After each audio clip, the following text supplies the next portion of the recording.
he said, let me ask you, who do you spend most of your time with? Your best people or your not so good people? And I said, well, that's an easy one. I spend all my time with my not so good people because it's my job to make them really good. And he said, well, I wouldn't want to work for you. Can this business thrive without the owner? You got to start putting systems and processes in place. If you don't use the systems, the business will break. We're always looking to buy back our time. You cannot say something once and expect that it actually is received. This is the way we work. A big motivation in that for me is creating a job for myself that I really enjoy. This is how you discover your vision. And this is Process Makes Perfect. Hey everyone, I'm Chris Ronzio, founder and CEO of Trainual, and this is Process Makes Perfect. As always, we're talking with experts in process creation, automation, delegation, basically the people that just know how to make business easier. And today we have with us René Boer. René is the best-selling co-author along with Gino Wickman of How to Be a Great Boss. Who doesn't want to learn more about that? He has more than 30 years of experience in the restaurant industry, leading teams at well-known brands like Pizza Hut, Arby's, and Jamba Juice. And as a franchisee, corporate executive, and entrepreneur, he's experienced firsthand the tremendous impact that great bosses have by developing and building their people to build successful businesses. So since 2008, he's been a certified EOS implementer. We'll talk more about that. And he's helped entrepreneurs and leadership teams at more than 60 privately held companies gain the traction necessary to achieve their shared vision. René, thanks so much for being here. It's my pleasure to be here, Chris. Thanks for the invitation. Absolutely. So I also heard, I know this wasn't in the intro, but you just got back from a 1,600-mile bike ride. Is that right? That's right. So this, one of my bucket list items has always been to cycle across the country. And we've been doing that to raise money for a charter school here in Chicago, North Lawndale College Prep. So last year we started in Astoria, Oregon, finished in the Dakotas, and this year we started where we left off and finished in Portland, Maine. So 24 days this summer, about 65 miles a day, and it was an absolute blast. So it's nice to combine two passions, one being education and the other one cycling. That's amazing. So no joke, after work today, I'm going to a bike shop to buy my first road bike because I'm registered for a half Ironman. And all I've been doing to practice is the Peloton, the home bike. Yeah. And so that's been good for building muscle, but now I've got to get the real bike. So it's great to be talking with you. We'll have to catch up offline about that. Okay. All right. Glad to help you spend money on cycling. Perfect. So let's go back to the intro. Looking back, is there anything in there that I missed, or I guess what would you say was kind of the biggest impact of all that experience in the restaurant industry? The importance of process. I mean, I learned early on that smiles don't win and keep customers. Great processes do. And so that's what you need to really have consistency, and that's what you need to be able to scale your business. I love that. And we didn't pay you to say that either. When I was a kid, my dad had a small deli that was on the first floor of a kind of a corporate park, a corporate center. And I remember being in there and we'd get the huge lunch wave of people coming in. And that was just, scratching the surface of my own restaurant experience. So I'm curious, from your standpoint, how did the operations of those different brands, the different franchises differ? Did they all have the same kind of operating procedures, or what did you see from company to company? Yeah. So I think, one of the things that every company puts together is a standard operating procedures manual. And I remember the one that we had at Pizza Hut was at least that thick. And whenever I would walk into one of our restaurants, whether it was a Pizza Hut, Arby's, or whatever, if I saw something that wasn't quite right, I'd ask, is this the right way to do it? And someone would, you just look at you with a blank stare. And I said, where might we find the answer to that? And, the person would go white because they knew what was coming. And they would say, well, the operating manual. I said, yeah, the operating manual. Could we just open that up and take a look at it? And usually the operating manual was kept in the manager's office on a top shelf. He needed a stepladder to reach it.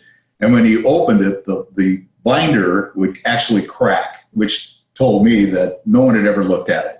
And so I think the problem with a lot of these processes are they're way too detailed, and people miss the simplicity of process in terms of major steps that have to happen in the right sequence for something to work well. And getting people to understand it at a high level is important first to create some context so they know where they need to go for the details. Does that make sense? So think about your deli experience.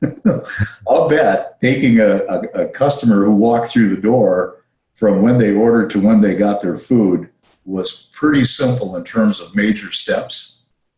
And I'll bet there might have been that much detail behind every one of them. But things fall apart because we don't follow the major steps in the right sequence. Does that make sense? Absolutely. I love that. So just simplifying it down to the big picture process that everyone needs to understand instead of getting muddied in the details. So I'm curious, people have heard of or seen those big operations manuals that sit on the shelves and the cracked binders.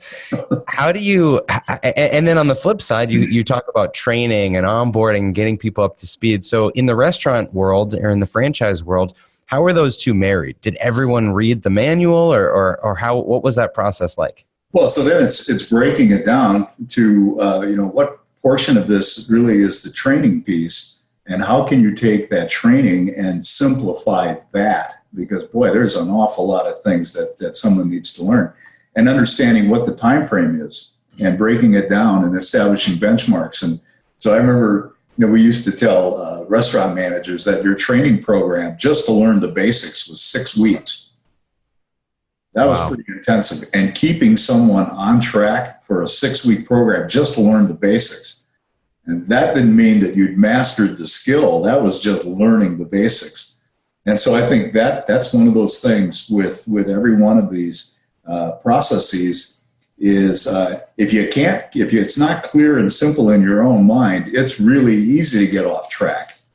So a 6-week program then turns into a 36-week program if it's finished at all. Does that make sense? So you ask people, so how did the training go? And usually we got off with a pretty good start, and then it all went off the rails in the first few weeks. Well, I want to dig a little deeper into this because I'm so interested. Did you just give them the 6-week basics and then they hit the ground running, or was there kind of a cadence of ongoing training or peeling things back little by little? Yeah. So, it's assigning someone to really be that person's mentor, and it was the next level. It was the boss then who was really responsible for making sure that people were applying what they learned in the basic training piece of it. And then how do you take that and really start optimizing it? Because there's always finer points. But someone's got to take the point for that. And this leads us to the all-important role of being a great boss. Because at the end of the day, that's the boss's job, right? It's, hey, we have processes. Are they really followed by all versus followed by some? I can't wait to get into this. All right. This is so relevant. So before we do and talk more about the book and being a great boss, I'm curious, what made you make the transition back in 2008 from the restaurant world into this entrepreneur coaching kind of world? Yeah. So very simply, I just was absolutely burned out. I spent, 30 some years in an industry that, I loved and I learned a lot and it was exciting. And then it got to the point where it just was not exciting and rewarding anymore.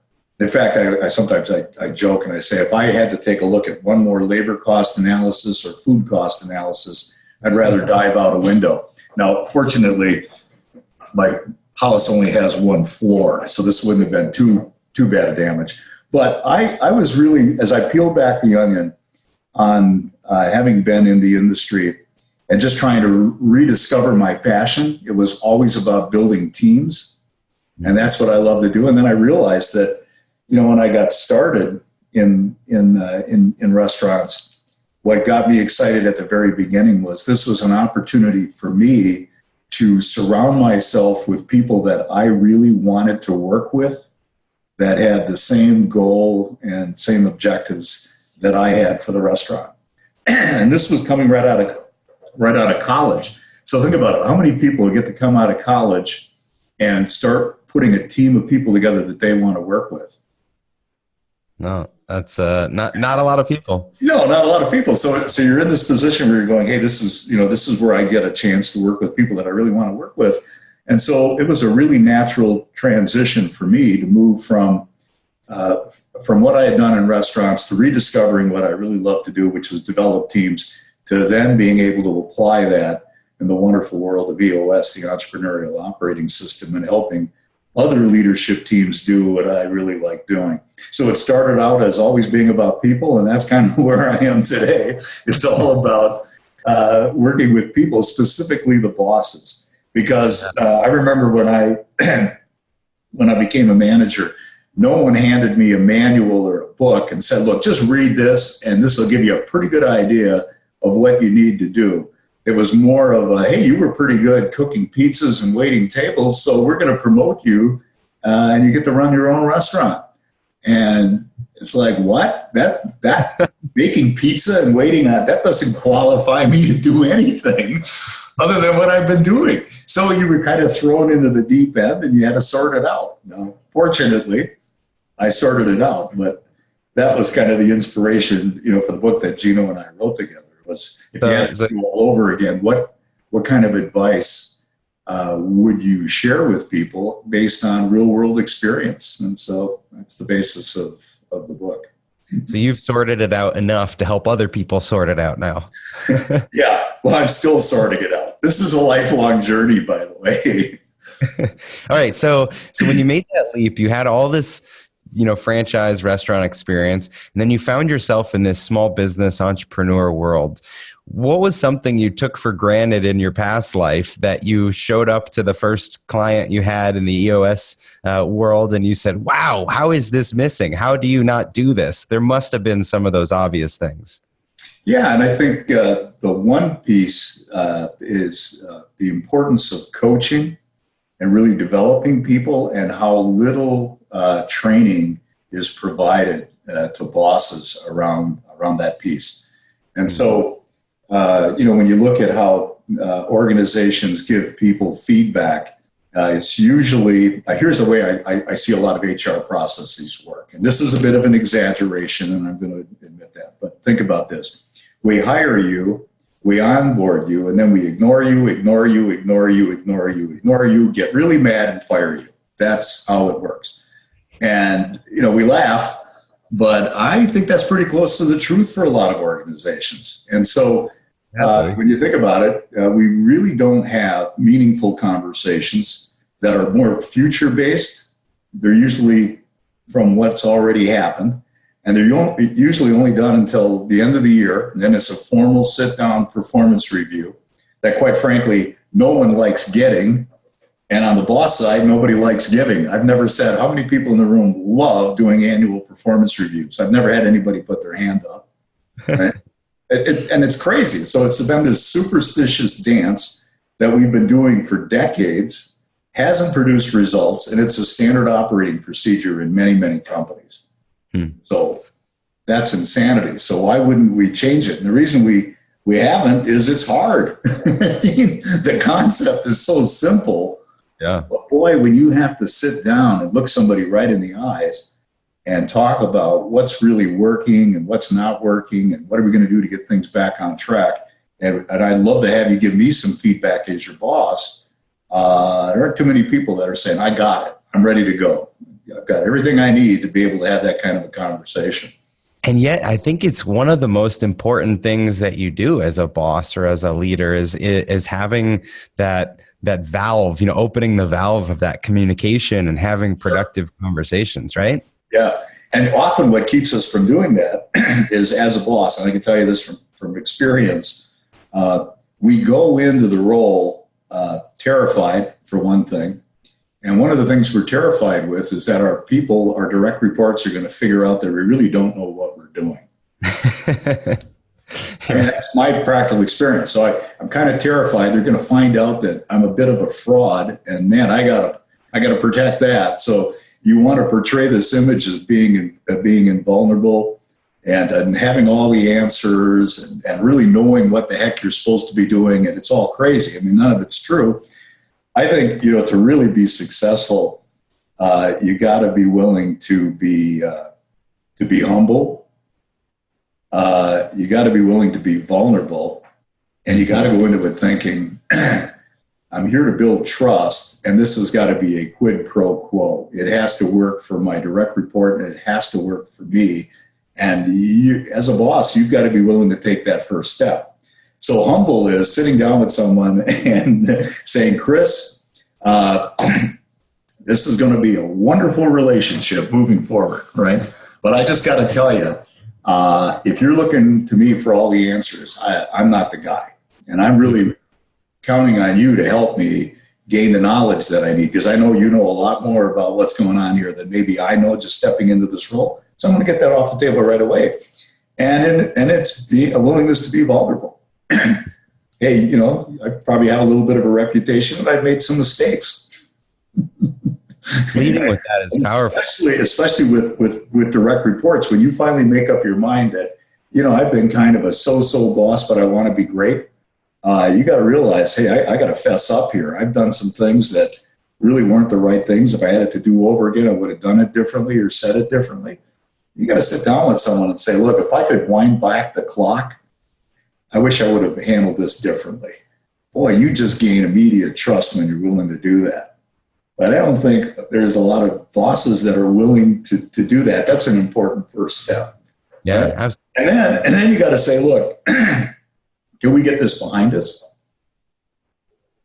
Can we put this behind us? You know, yeah. So we're going to forgive each other, and we're going to move forward, because our relationship now on a go forward basis is all about building trust and helping each of us get better. So Yeah. I want to help you get better, and I'm hoping that you're going to help me get better by being just open and honest, right? And man, the relationship changes like that.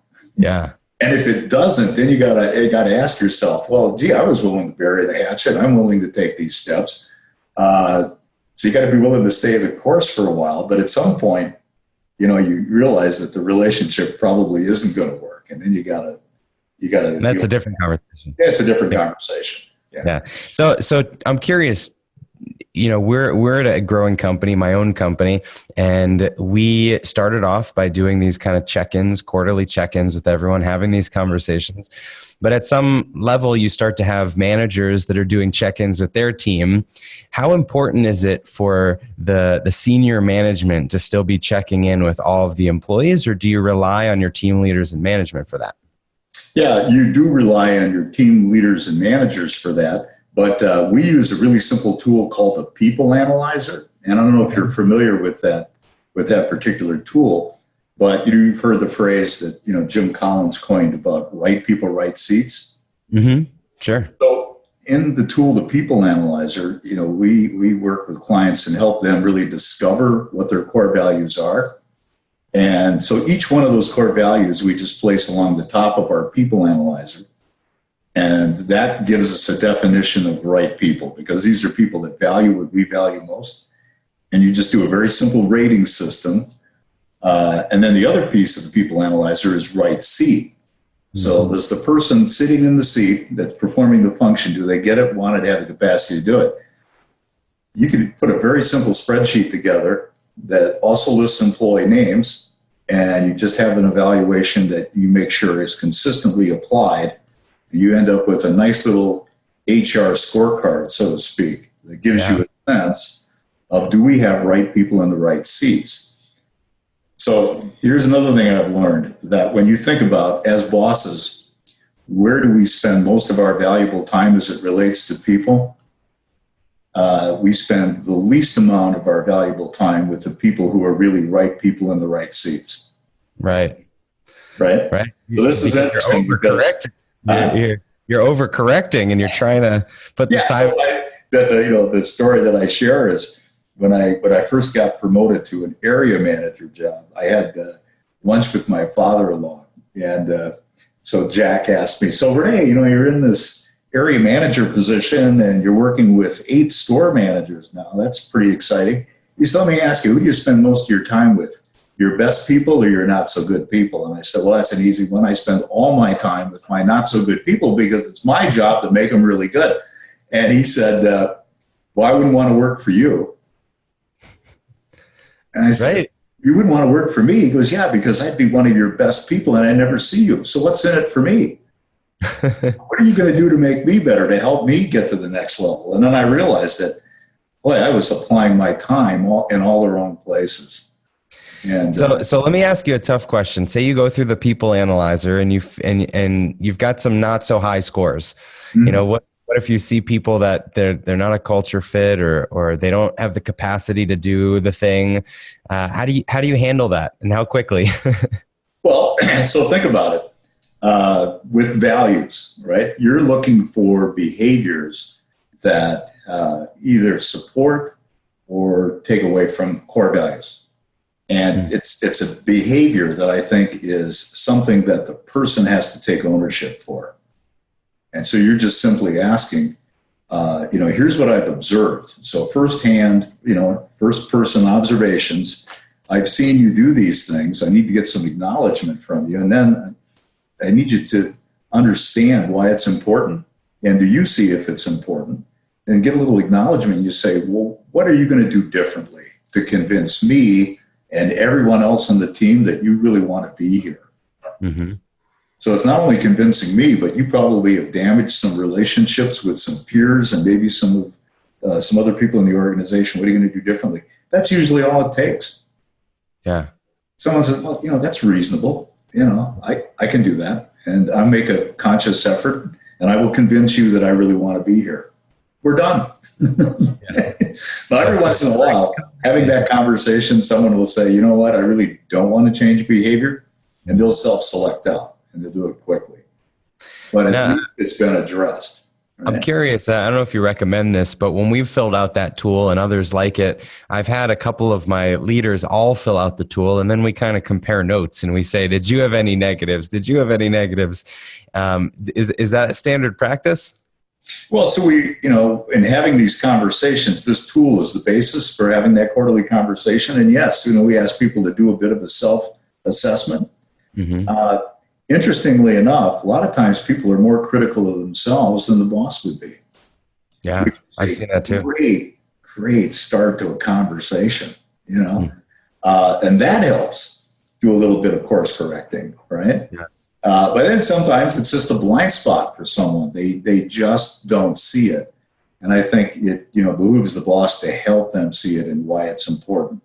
Sure. And when you think about the rating system, it's not like you have to walk on water. Nothing about it says always. I mean, we're only human, for heaven's sakes, right? So a plus just means most of the time. It's not always. Right. And a minus means, seldom. Right. Like hardly ever, not ever. And then plus minus plus minuses. Sometimes you do, sometimes you don't. You can certainly work on those. Okay, so obviously we all want pluses across the board, and as a boss, you want to hold people accountable for the results and the expectations, but you also don't want to be a micromanager. So, what do you recommend for kind of carefully towing that line? Yeah, so this is where I think having good metrics is definitely helpful. And then the other thing about accountability is I don't think there's any such thing as holding someone accountable. If you have to do that as a boss, that ought to tell you something that, I'm constantly having to check in with this person to see if they're in fact doing what they said they were going to do. It's exhausting. That's exhausting. I think what you need to do is be very, very clear with someone on the core values and what acceptable behavior is and isn't.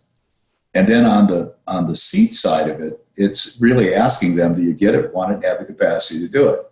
And that's another longer conversation, but are you really in the right seat? Do you genuinely get it? We've been working together now for a year, and I'm starting to wonder whether you really get this role, right? Which is a little different than capacity. The other thing is, do you really want the role?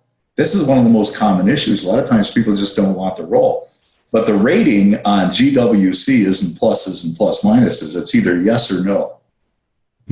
And there should be nothing wrong if you're on, kind of on the fence on it, or even questioning the rating. Always go with a lower rating because it will generate a great conversation. So I just want to share one with you. This actually happened just recently. So I had my quarterly conversation with my assistant. Okay. And part of this thing that I went through was applying 5 leadership practices and 5 management practices. And I wanted to get some really good feedback from my assistant. Now, a lot of people will tell people, if your boss ever asks you for feedback, open and honest, don't give it, because you'll create it'll be career suicide. Well, my assistant and I had a little better relationship than that. So one of the leadership practices is letting go of the vine.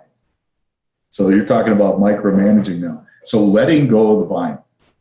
And I checked that box, self-evaluation for myself. I checked it as a no. And she was getting ready to give me some feedback. She checked that no as well. So now we're in a quarterly conversation. I'm fessing up that I'm really not letting go. And she's frustrated because I'm not letting go. Don't you think that was an interesting conversation? Yeah. And so what a great way to bring up the topic. Is there a timeline that you say, fill this out a week in advance of us meeting or something like that?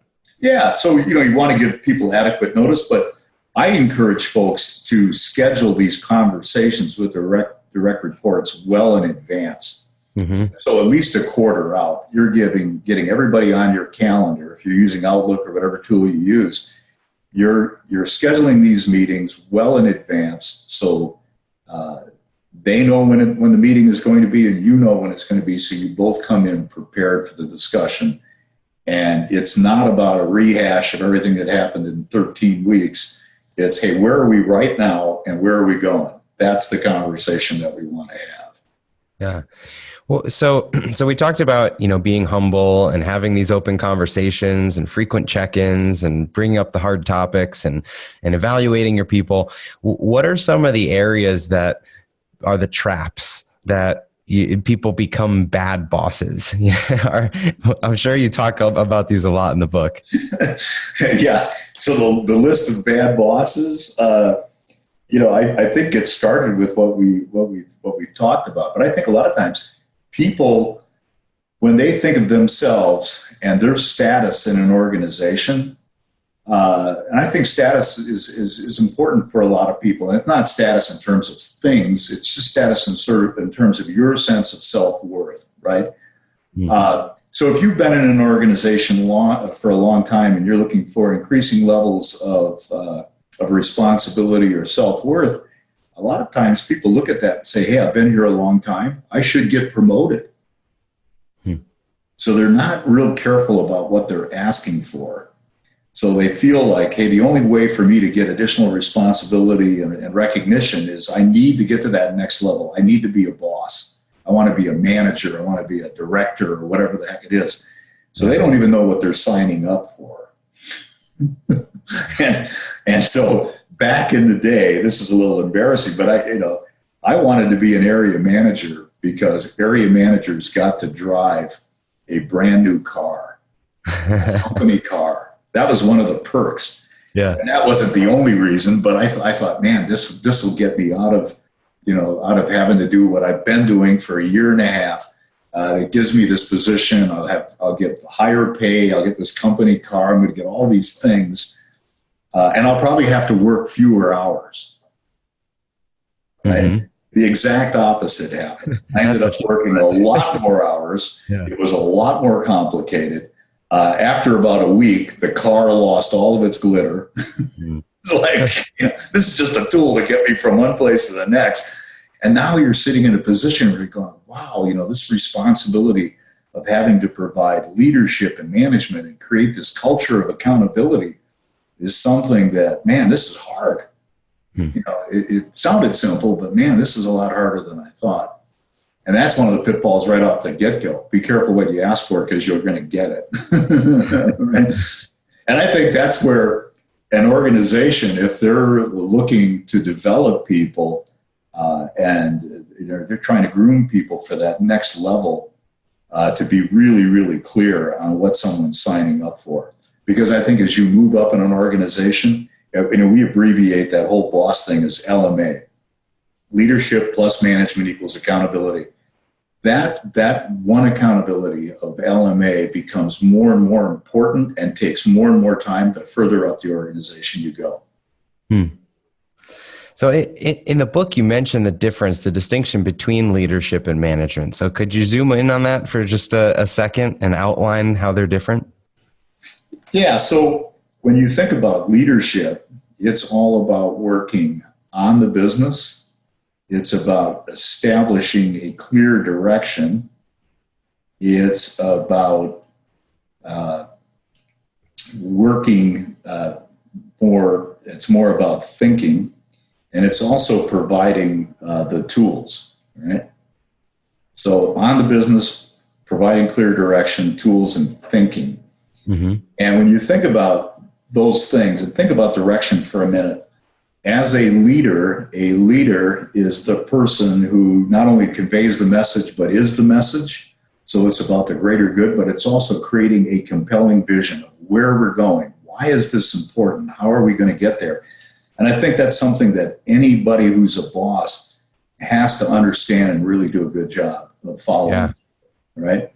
So on the business, and am I spending time thinking? Think about just a little bit about thinking. You would think, wow, that's a no-brainer. But how many leaders really take the time to slow down long enough to think? So the famous quote from Henry Ford, thinking is the hardest thing there is to do. That's why so few people engage in it.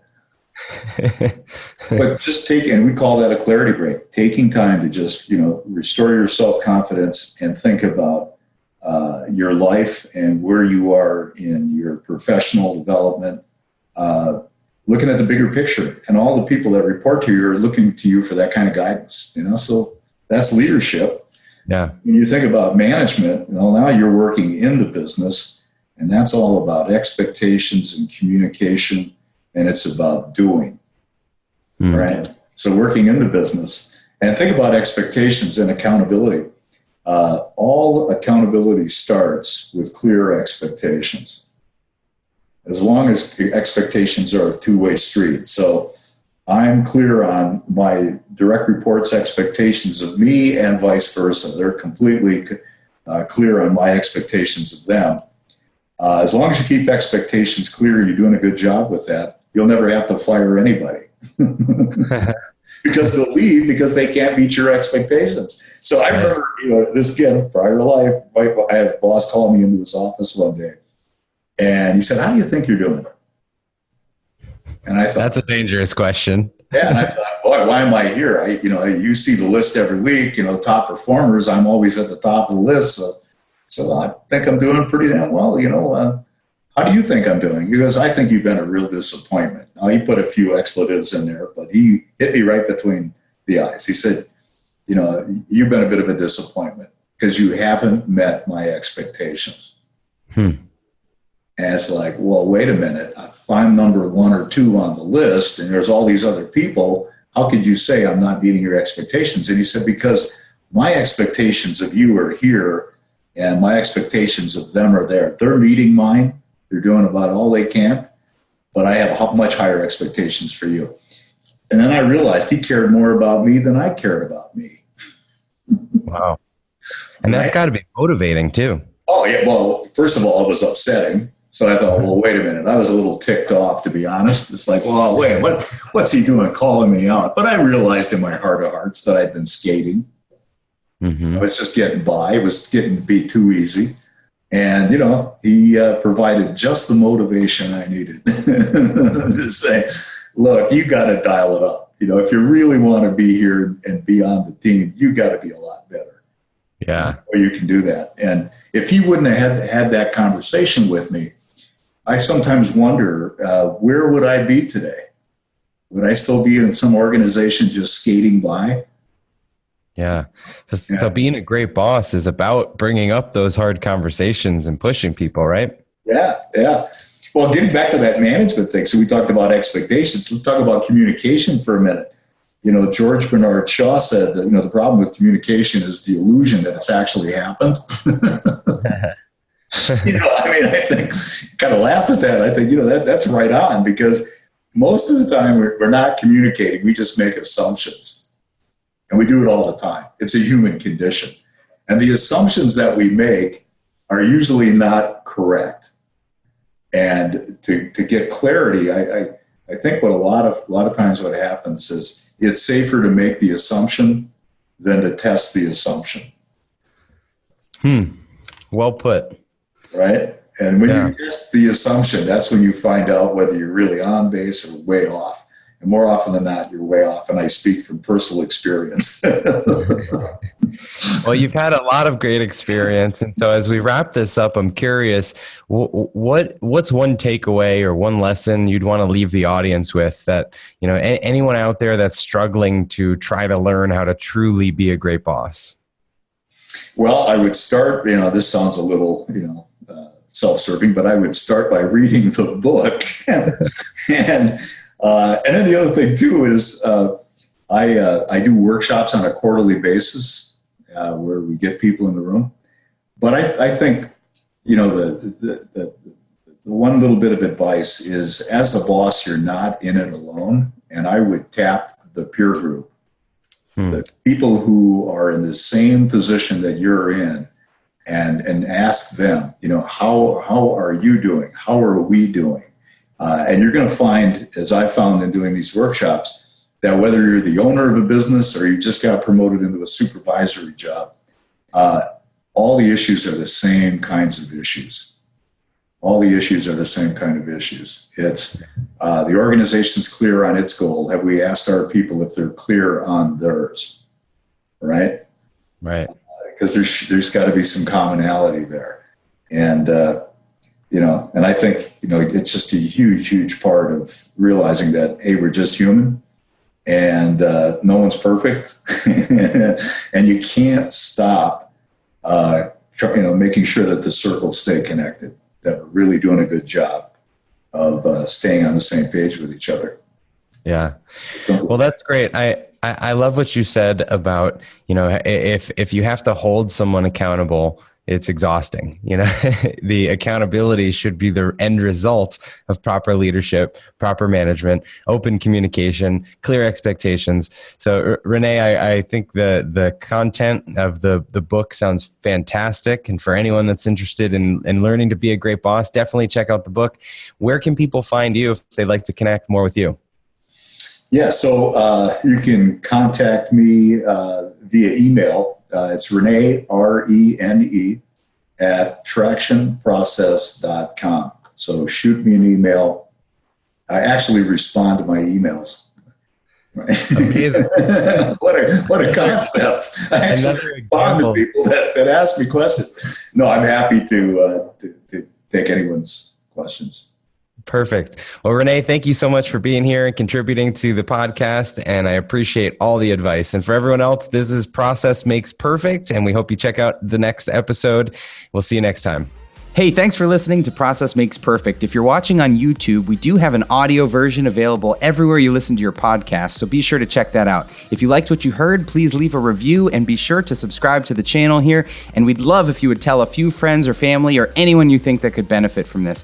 You can find me on social media anywhere at Chris Ronzio, or the company Trainual, that's Train UAL, like a training manual, at Trainual, anywhere you want to follow us. Thanks for watching. We'll see you next time.